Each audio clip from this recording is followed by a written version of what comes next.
வந்துட்டா ஒருத்தர் சாப்பாடை கொட்டுறது இல்ல வாந்தி எடுக்கிறது இல்ல உங்களை எல்லாம் பார்த்தா எனக்கு பாவமா இருக்கு. இல்ல வார்த்தையை கொட்டுறது அது என்னது? அது இன்னொருத்தரோட வளர்ப்பை பத்தி பேசுறது.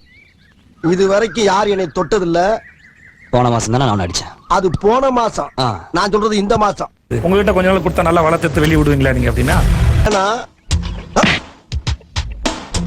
வேணாம். உங்க பண்பை வளர்த்துருக்காங்கன்னு சொன்னீங்களா ப்ரோ, இப்படி மாக் பண்றீங்களே அடிப்பட்டவங்கள? வலிக்குது. எப்போதுமே என்கிட்டயே அந்த வாக்குவாதத்தை அதிகமா வச்சுக்கிறாரு சார். அதனால நானும் கொஞ்சம் ட்ரிகர் ஆயிடுறேன் சார். அழுதுருவேன் அழுதுருவேன். இப்ப போறேன், ஆனா திரும்பி வரமாட்டேன்னு சொல்ல வந்தேன்.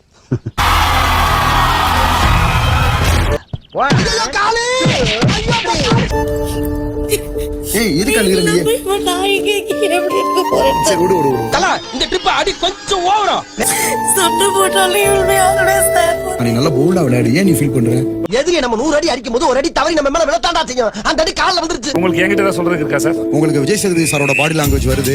நீங்க அதனால அடேங்கப்பா, அடி கொடுத்த கைப்புள்ளிக்கே உடம்புல இத்தனை காயம்னா அடி வாங்கணும் உயிரோடு இருப்பான்னு நினைக்கிறீங்க?